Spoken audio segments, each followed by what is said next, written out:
Hello.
ఇంట్లో మేము ప్రదక్షిణాలు చేసుకుంటాము, వాకింగ్లు చేస్తాము, ఇంకేదో చేస్తాము.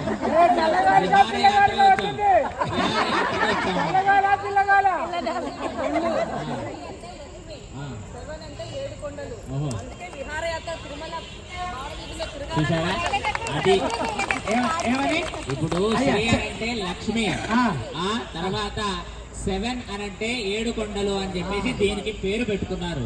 అంటే మా స్థానానికి ఈ పేరు పెట్టుకున్నారు కాబట్టి మా స్థానంలో మేము విహారయాత్ర చేస్తున్నాం. బాగుంది బాగుంది బాగుంది బాగుంది బాగుంది, చాలా బాగా చెప్పారు. ఈ శరీరం ఉన్నదా? ఏం పేరు మీ అందరి పేర్లు? మీ అందరికీ శరీరానికి ఒక పేరు ఉన్నదా? ఉన్నది. ఏం పేరు? రంగమ్మ, మంగమ్మ, ఎల్లమ్మ, లేకపోతే మంగతారాయమ్మ, పద్మావతి, చంద్రమ్మ. ఇవన్నీ శాశ్వతమేనా? ఇవన్నీ శాశ్వతమేనా? శరీరం ఒకనాడికి పడిపోతుంది, ఇదంతా కూడా పోతుంది. ఈ 7 హిల్స్ ఇవన్నీ అనేటువంటివి అన్ని కూడా సామాజికమైనటువంటి దాంట్లో ఇదంతా కూడా ఒక మాయ. 7 హిల్స్ అని పేరు పెట్టుకున్నంత మాత్రం సామిదవుతుందా? ఈ భూమి ఎవరిది? ఏ అమ్మది? ఎక్కడున్నది? మరి ఇక్కడికి వచ్చి మీ పేరు పెట్టుకున్నంత మాత్రాన తాత్కాలికంగా మీది అనంటే ఎలా స్వామి? అయితే 14 లోకాల్లో 7 లోకాలు మాత్రమే మీకు ఇచ్చింది, అది గుర్తు పెట్టుకోవాలి మీరు. ఎందుకనంటే అతల మితల సుతల తలాతల రసాతల మహాతల పాతాళాలు 7 లోకాలు మేము ఉంచుకొని భూలోక, భువరలోక, సువరలోక, మహర్లోక, జనోలోక, తపోలోక, సత్యాది లోకాలు మీకు అమ్మవారికి దానాదత్తం చేశాను తప్ప అంత మాత్రాన మేము రాము, ఉండము, లేము, లేబోము అని పొద్దున మీరే చెప్పారు విశ్వం విశ్వం విశ్వం అని. కాబట్టి ఈ విశ్వంలో ఈ భూమి కూడా ఒక చిన్న రవ్వ అంతే. రావట్లే మాట ఇప్పుడు అయినటువంటి దాని సమాధానాలు వాళ్ళకి చెప్పాలి కదా. మనిషి ఎప్పుడైనా సరే ఏదైనా ఒక కార్యాన్ని చేస్తున్నాడు అని అంటే దానికి ఏదో ఒక ప్రతిఫలాన్ని ఆశించి చేస్తాడు, అవునా? అలాగే ఒక పుత్రుడు కావచ్చు, ఒక తండ్రి కావచ్చు, ఒక గొప్పవాడు కావచ్చు, ఒక అయినవాడు కావచ్చు, ఉన్నవాడు కావచ్చు, లేనివాడు కావచ్చు. ఇవన్నీ కూడా తన యొక్క సంతోషాన్ని ఇతరులకు పంచిపెట్టడానికి చేస్తాడు. ఇప్పుడు మీ అందరికీ కూడా పెళ్లిళ్ళు అయ్యాయి, పిల్లలు ఉన్నారు, అన్నీ బాగున్నాయి కదా. మీరందరూ కూడా సంపాదించే సంపాదన ఎవరి కోసము? నా తల్లిదండ్రులను సుఖపెట్టాలని నేను, మీరు పెళ్లి చేసుకున్న కన్నక బిడ్డల్ని సుఖపెట్టాలని మీరు, వాళ్ళని సుఖపెట్టాలని వాళ్ళు. ఎవరి యొక్క ఆనందాన్ని మీరు పొందడానికో, వారి మిమ్మల్ని పొందడానికో ఏదో ఒక ఆనందభరితమైనటువంటి దాని గుణంగా ఈ లోకం నడుస్తూ ఉంటుంది. అలాగే ఇంత సృష్టి చేసినటువంటి ఆయనకి ఏం లాభం? ఎవడి గురించి నడుపుతున్నాడు దీన్నంతా కూడా? ఎందుకు? నువ్వెవరు, నేనెవరు, ఈ మనిషి ఏంటి, శరీరం ఏంటి, సృష్టి ఏంటి, చెట్టు ఏంటి, ఆకేంటి, పుట్టేంటి, గుట్టేంటి, మట్టి ఏంటి, నా మాటలేంటి, ఇవన్నీ కూడా ఆయన గుణగణాలను చెప్పుకోవడం ఏమిటి అనేటువంటి దాన్ని మనం ఆలోచిస్తే అమ్మ యొక్క ఆనందాన్ని పొందడానికి, ఇప్పుడు చిన్నపిల్లవాడిని ఏడుస్తున్నాడు అనుకోండి, చిన్నపిల్లవాడు ఏడుస్తున్నాడు, ఇప్పటికి ఏదో పిచ్చిమిల్లాగే బుజ్జి కన్నా నాది బుజ్జి ఏదోదో అంటాం, తిడతాం, కొడతాం, ఉన్నన్న చేస్తాను, రాళ్ళు చూపిస్తాను, రప్పలు చూపిస్తాం, చీరబొమ్మ చూపిస్తాం, ఆడిస్తాం, పాడిస్తాం, ఎగిరేస్తాం. ఏది చేసినా వాడి ఆనందం కోసమే ఎలాగైతే మనం చేస్తున్నామో, ఈ సృష్టిలో ఏమి జరిగినా కూడా అమ్మ ఆనందం కోసమే స్వామి చేస్తూ ఉంటాడు.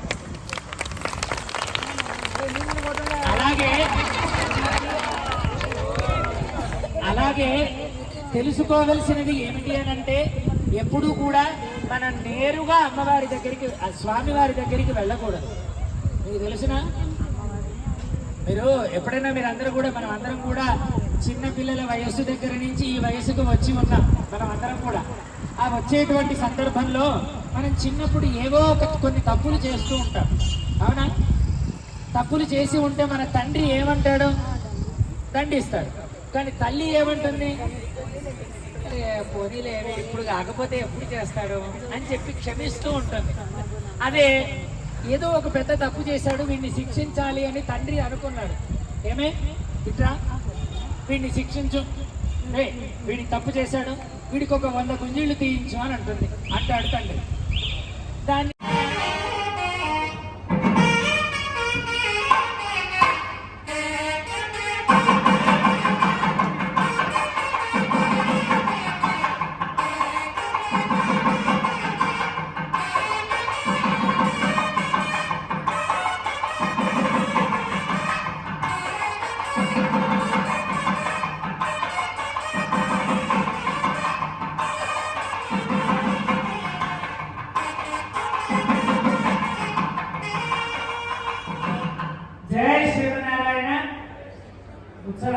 జై శ్రీమన్నారాయణ, జై జై శ్రీమన్నారాయణ, జై శ్రీమన్నారాయణ. శ్రీ శ్రీనివాస స్వామి దివ్య తిరుకల్యాణ మహోత్సవంలో భాగంగా మనము ఇప్పటి వరకు విశ్వక్సేన ఆరాధన, భగవద్ వాసుదేవ పుణ్యాహవాచనము అనేటువంటి కార్యక్రమాలను మనము జరుపుకున్నాం. అన్ని గణములకి అధిపతి అయినటువంటి వాడు ఎవరు? గణపతి. గణము అని అంటారు గణపతి. గణము అంటే ఏమిటి? గణం అంటే ఏమిటి? గణము అని అంటే ఒక డిపార్ట్మెంట్ అనే అర్థం. గణము అని అంటే ఇప్పుడు ఒక డిపార్ట్మెంట్ ని చూసుకునేటువంటి వాడిని గణము అని అంటారు. వీడు ఈ గణము, వీడు ఆ గణము, వాడు ఆ గణము అనేటువంటి దానికి పేరు గణము. అలాగా సమస్త గణములకి ఆధిపత్యాన్ని చూపించేటువంటి వాడు, ఆ గణములన్నింటినీ కూడా పరిపాలించేటువంటి వాడు విశ్వక్సేన భగవానుడు. ఈ విశ్వక్సేన శక్తిని చేకూరుస్తారు. ఆ జలాన్ని మనం ప్రోక్షణ చేసుకోవడం చేత, ఆ జలము చేత మనం పవిత్రులమని భగవంతుడి యొక్క కార్యక్రమానికి మనము అర్హతని సాధించగలం. అలాంటి శుద్ధి పుణ్యాహవాచనాన్ని మంత్రాల చేత అభిమంత్రణ చేసుకున్నటువంటి జలాన్ని స్వామి మీద కూడా ప్రోక్షణ చేసి, తదుపరి మీ అందరి దగ్గరికి కూడా ఆ ప్రోక్షణ తీర్థ జలాన్ని మీ అందరి దగ్గరికి కూడా రావడం జరుగుతుంది. తదుపరి ఇప్పుడు స్వామికి కంకణ ధారణాన్ని, అంటే స్వామి నీ యొక్క కళ్యాణ మహోత్సవము దీక్షాబద్ధంగా నీవే కాకుండా మేము కూడా ఒక దీక్షగా మేము ఈ కళ్యాణ మహోత్సవాన్ని చేస్తున్నాము. అందుకు నిర్వచనంగా మనం కళ్యాణ మహోత్సవాన్ని చేసుకుంటున్నాము అని చెప్పేసి కంకణ ధారణాన్ని చేస్తున్నాము. ఆ కంకణ ధారణ యొక్క ఆరాధనాది కార్యక్రమాలు జరుగుతున్నాయి. తదుపరి యజ్ఞోపవీత ధారణ అంటే స్వామి ఇప్పటి వరకు బ్రహ్మచర్య ఆశ్రమంలోనే ఉన్నారు. మనం ఇందాక రాయవార మహోత్సవాన్ని జరుపుకున్నాం కదా. ఆ రాయవార మహోత్సవంలో స్వామిని అమ్మవారిని ఇరువురిని కూడా వివాహం జరపడానికి మనం నిశ్చయించుకున్నటువంటి సందర్భంలో స్వామి ఇప్పుడు బ్రహ్మచారిగా ఉన్నారు. అలాంటి బ్రహ్మచారిగా ఉండేటువంటి స్వామిని ఇప్పుడు గృహస్థాశ్రమ ధర్మంలోకి చేయమని ప్రార్థన చేస్తూ అందుకు నిర్వచనంగా ఒక వేదోక్తమైనటువంటి కార్యక్రమ రూపకంగా స్వామికి ద్వితీయ యజ్ఞోపవీత ఆరాధనాన్ని కూడా మనం జరుపుకుంటున్నాం. ఇప్పుడు ఆ యజ్ఞ ఆరాధనాన్ని మనం కూడా జరుపుకొని ఆ కంకణాన్ని ఆ యజ్ఞోపవీతాన్ని స్వామికి సమర్పణ చేసుకొని ముందుకు సాగుతాం.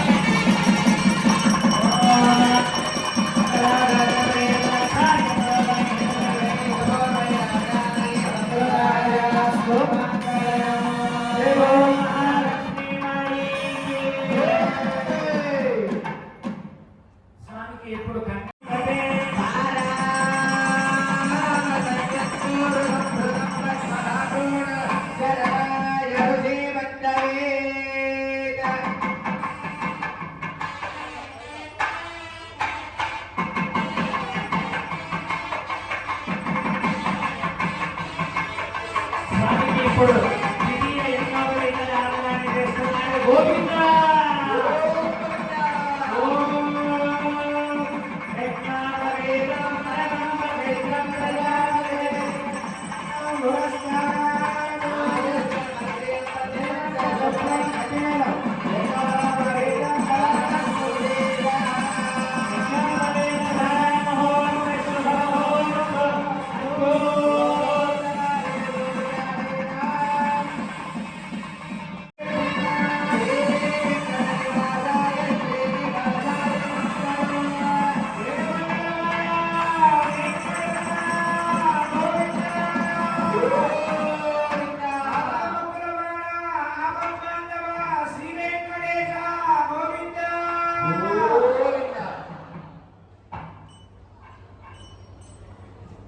స్వామికి ద్వితీయ యజ్ఞోపవీత ధారణాన్ని సమర్పణ చేసుకున్న తర్వాత స్వామికి ఇప్పుడు అమ్మవారి ఎవరు స్వామివారి ఎవరు అని ఇందాక మనం చెప్పుకున్నాడు.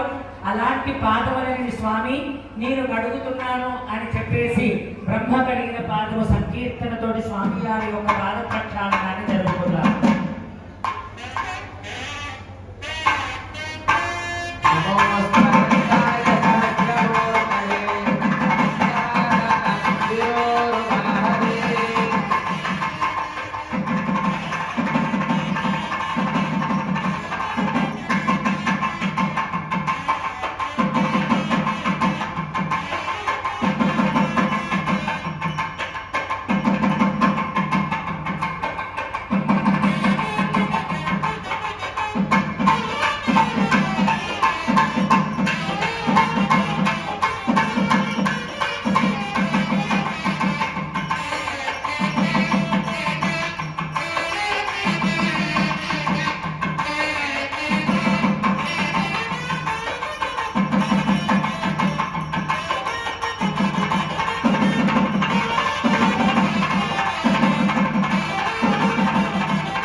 స్వామికి ఎక్కడి నుంచో